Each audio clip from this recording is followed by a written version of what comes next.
আমার চ্যানেলে তোমাদের সকলকে স্বাগত।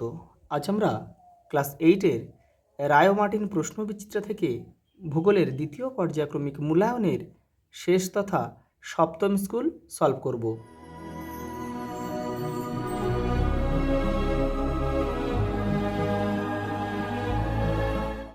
দেখো, সঠিক উত্তরটি বেছে নিয়ে পূর্ণ বাক্যে উত্তর লেখো।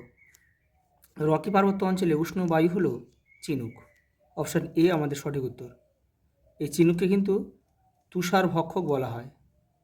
তুষার ভক্ষক, এটা তোমরা কিন্তু একটু মুখস্থ করে রাখবে। বিকেলের দিকে সমুদ্র বা নদীর পাড়ে বসলে শীতল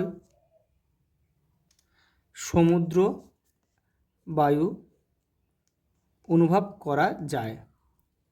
পৃথিবীর উচ্চতম হ্রদ টিটিকাকা।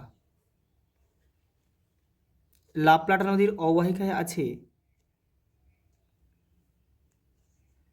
গ্রান চাকো, ল্যানোস, সেলভা, পম্পাস। এখানে হবে পম্পাস সমভূমি। পরেরটা দেখো, দক্ষিণ আমেরিকার একটি মরুভূমির নাম হচ্ছে, দেখো, সাহারা। সাহারা হচ্ছে কিন্তু আফ্রিকায় অবস্থিত, এই আটাকামাটা হবে। আর সোনেরান হচ্ছে উত্তর আমেরিকায়, আর থর হচ্ছে ভারতে অবস্থিত। অ্যাঞ্জেল জলপ্রপাতটি ওরিনোকো নদীতে গড়ে উঠেছে। দেখো, এটা একটু লিখে দিই। সাহারা হচ্ছে আফ্রিকা, সোনেরান হচ্ছে উত্তর আমেরিকা, আর থর হচ্ছে ভারত। পরেরটা দেখো, স্লিট কি? এখানে লিখে দিচ্ছি, জলকণা ও তুষারকণার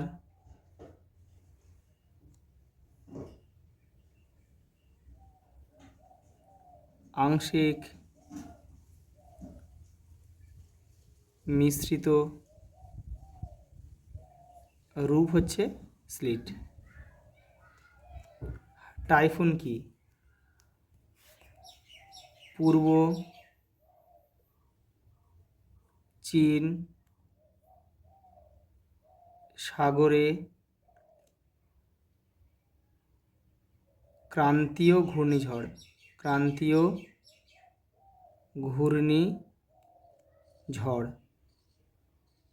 টাইফুন নামে পরিচিত। পরেরটা দেখো, পৃথিবীর বৃহত্তম চিরহরিৎ অরণ্যের নাম কি? সেলভা।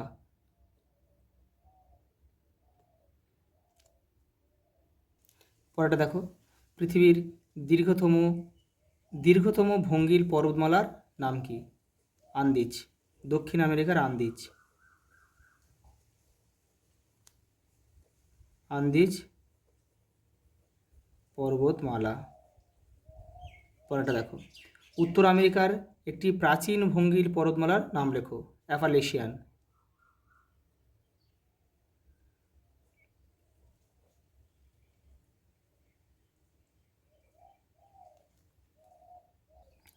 পরের প্রশ্ন দেখো, আয়তনে পৃথিবীর তৃতীয় বৃহত্তম মহাদেশ হলো উত্তর আমেরিকা।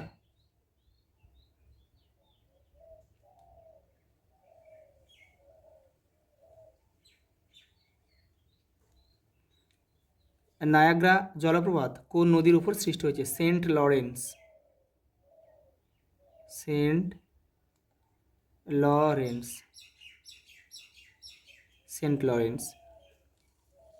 ড্যাশকে পৃথিবীর কষাইখানা বলে? চিকাগো বা শিকাগো।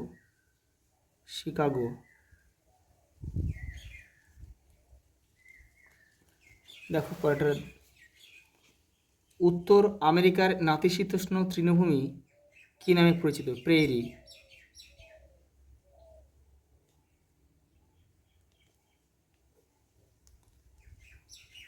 মিসিসিপি নদীর প্রধান উপনদী হচ্ছে মিসৌরি।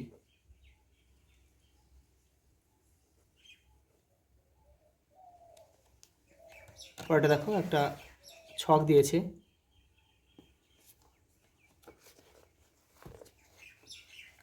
দেখো, প্রথমে দিয়েছে কি? বাফেলো। বাফেল হচ্ছে বৃহত্তম ময়দা শিল্পকেন্দ্র, এখানে আমরা 1 লিখব। গ্যারি হচ্ছে লৌহ ইস্পাত শিল্পের রাজধানী হচ্ছে গ্যারি। তারপরটা হচ্ছে ডেট্রয়েট, বৃহত্তম মোটর গাড়ি নির্মাণ কেন্দ্র হচ্ছে ডেট্রয়েট, তাহলে এখানে আমরা লিখব 3। আর উইসকনসিন হচ্ছে ডেয়ারি শিল্পের কেন্দ্র, এটা আমরা 4 লিখব। পরের প্রশ্ন দেখো, আপেক্ষিক আর্দ্রতা বলতে কী বোঝো? দেখো 46 নম্বর পেজে রয়েছে তোমাদের বইয়ের, এই যে এখান থেকে তোমাদের লিখতে হবে। দেখো, কোনো নির্দিষ্ট উষ্ণতায় নির্দিষ্ট পরিমাণ বায়ুতে যে পরিমাণ জলীয় বাষ্প আছে এবং সেই উষ্ণতায় ওই বায়ুকে সম্পৃক্ত করার জন্য যে পরিমাণ জলীয় বাষ্প প্রয়োজন, ওই দুইয়ের অনুপাতই হলো আপেক্ষিক আর্দ্রতা। একে দেখো শতকরা হিসেবে প্রকাশ করা হয়। পরেরটা দেখো, পার্থক্য লেখক শিশির ও কুয়াশা, তোমাদের বইয়ের 49 নম্বর পেজে রয়েছে। দেখো এই যে শিশির রয়েছে, এখান থেকে এই পর্যন্ত লিখবে, আর এপারে লিখবে কুয়াশা, লিখবে এপার থেকে এই যে এখান থেকে এই পর্যন্ত। পরের প্রশ্ন দেখো, কানাডীয় সিল্ট অঞ্চলে অসংখ্য হ্রদ দেখা যায় কেন? 91 পেজ দেখো তোমাদের বইয়ের, এই যে এখান থেকে তোমরা এই পর্যন্ত লিখবে, যে গ্রেট বিয়ার, গ্রেট স্লেভ, আথাবাস্কা ইত্যাদি এই পর্যন্ত। পরেরটা দেখো, উত্তর আমেরিকার পঞ্চহ্রদ অঞ্চলের 5টি হ্রদের নাম লেখো। দেখো এটা তোমাদের বইয়ের 83 নম্বর পেজে রয়েছে। দেখো এই যে সুপিরিয়র, মিশিগান, হুরন, ইরি ও ওন্টারিও। দেখো এই 5টা হ্রদকে একসঙ্গে কী বলে? পঞ্চহ্রদ বলে। পরের প্রশ্ন দেখো, আমাজন নদীর মোহনায় বদ্বীপ সৃষ্টি হয়নি, এর কারণ ব্যাখ্যা করো। দেখো তোমাদের বইয়ের 100 নম্বর পেজে রয়েছে। দেখো এই যে দেখো, বিস্তীর্ণ অঞ্চল জুড়ে আমাজন অববাহিকা অবস্থিত হয়, প্রচুর পরিমাণে বৃষ্টির জল এই নদীতে এসে পড়ে। এই অববাহিকা সমুদ্রের দিকে বেশ ঢালু, তাই সমগ্র অববাহিকার জল মূল নদী দিয়ে প্রবল বেগে আটলান্টিক মহাসাগরে মেশে।